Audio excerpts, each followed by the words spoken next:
Bonjour, hello.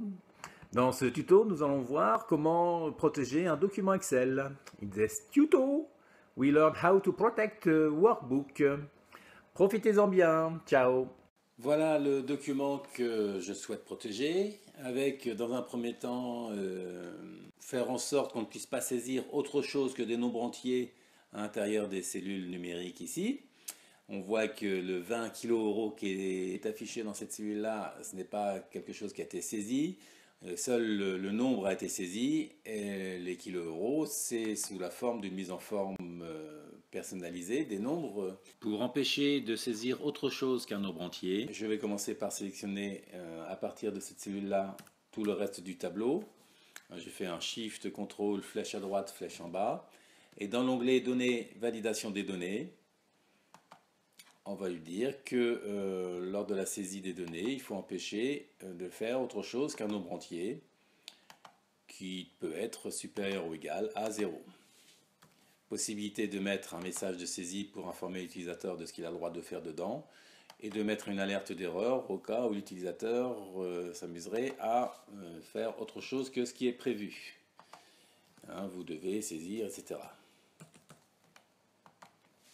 Voilà, ce qui fait que maintenant, si je saisis, par exemple, quelqu'un viendrait saisir 555 kilo-euros, on voit que c'est interdit par Excel avec le message d'erreur qui s'affiche. Ça donc, premier niveau.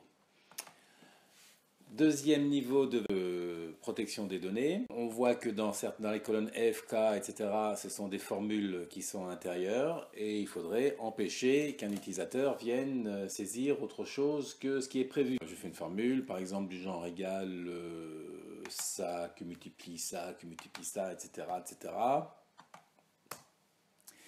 Et donc, du coup, Excel m'autorise la saisie de cette formule-là, mais la formule n'est plus conforme à ce que j'attends dans cette cellule. Pour empêcher la modification des cellules où il y a des formules, il faut commencer par déclarer les cellules qui vont être modifiables. Les cellules qui vont être modifiables, ici, ce sont uniquement les données saisies. Par défaut, toutes les cellules sont déclarées comme étant verrouillées. Mais on ne s'en rend compte qu'à partir du moment où on activera la protection de la feuille de calcul. D'où la nécessité de faire un petit peu à l'envers par rapport à ce que certains pensent, c'est-à-dire il faut commencer par dire voilà les cellules que j'autorise à modifier. Donc pour ça, on va aller dans la boîte de dialogue format de cellule en cliquant sur un des petits carrés ici de police, alignement ou nombre. À l'intérieur de la boîte, on va aller sur l'onglet protection. On voit que la cellule est déclarée comme étant verrouillée, donc je la déverrouille. La case masquée qui est ici, ça pourrait servir pour dire je ne veux pas que l'utilisateur visualise la formule qui est dans certaines cellules. Donc là, ça ne nous concerne pas parce qu'il n'y a pas de formule à l'intérieur des cellules sélectionnées, mais ça pourrait être aussi pour dire je ne veux pas que l'utilisateur, lorsqu'il clique dessus, ne voit pas ce qui est affiché dans la cellule à l'intérieur de la barre de formule. Bon, pas grand intérêt dans ce cas-là. Ok, je valide ça. Mais je vais faire ça, par exemple, pour la colonne Q. Pour la colonne Q, on voit effectivement qu'il y a la formule qui est ici. Et je vais déclarer ces cellules-là comme étant masquées.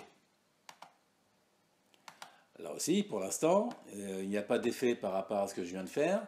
Tout simplement parce qu'on n'a pas activé la protection de la feuille. Donc, après lui avoir déclaré les cellules modifiables en déverrouillant les cellules qui peuvent être modifiées et les cellules qui doivent être masquées, on va, dans l'onglet Révision, demander à protéger la feuille.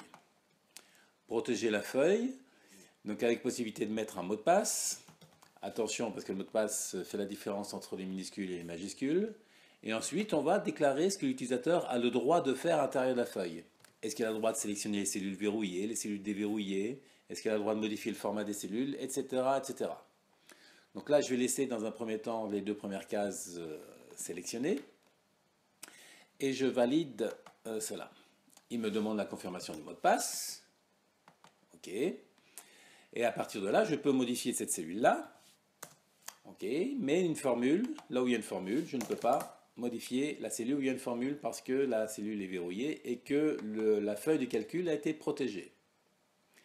Lorsque je sélectionne la colonne Q, on voit que je ne visualise pas la formule.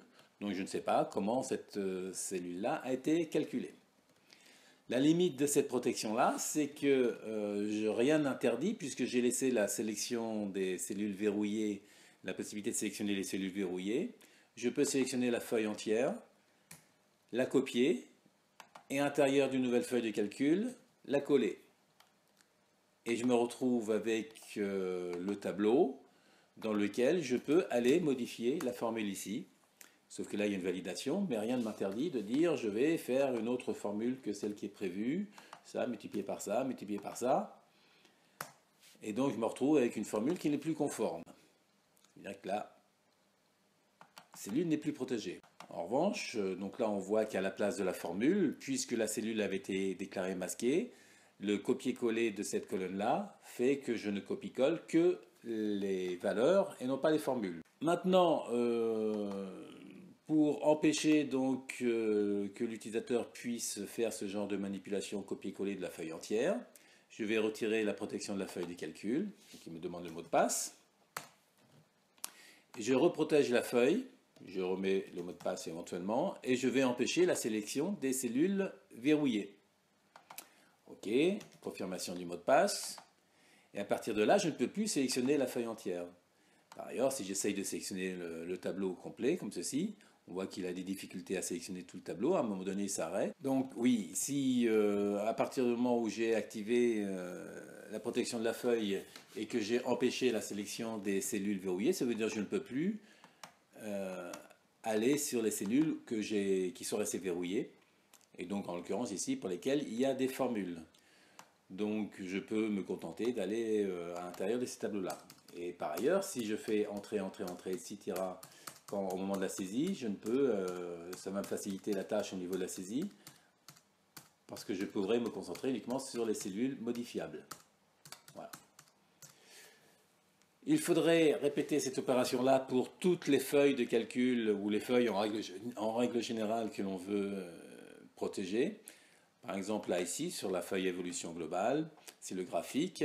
Le graphique, rien ne m'empêche d'aller modifier le graphique et de faire n'importe quoi. Donc, il faudrait que je répète l'opération, protéger la feuille. Donc, je vais d'abord annuler ici.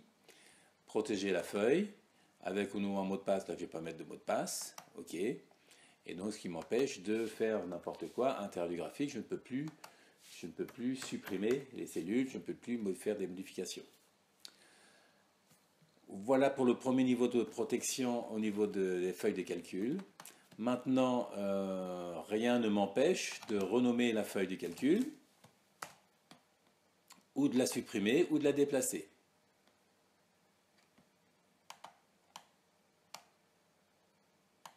Rien ne m'empêche donc de supprimer cette feuille-là. OK.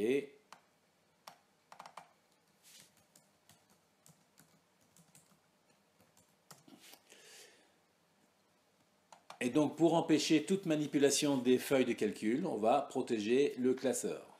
Protéger le classeur, attention, ça n'empêche pas la modification de certaines cellules sur des feuilles qui n'auraient pas été protégées.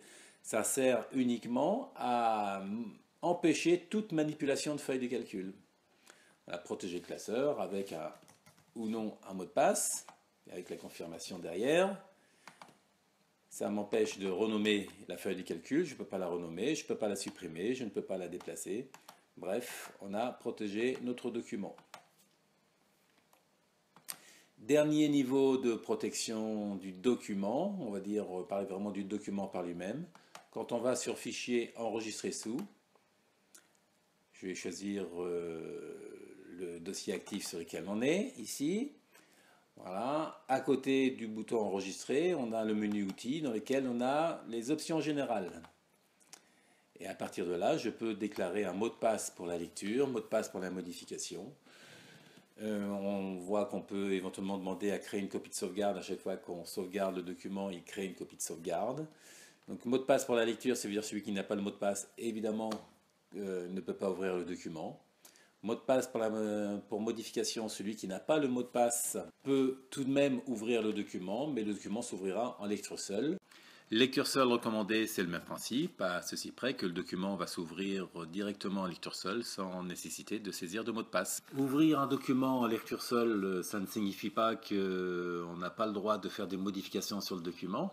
On peut faire toutes les modifications qui sont autorisées dans le document, simplement on ne pourra pas réenregistrer l'original du document. Voilà pour l'ensemble des protections.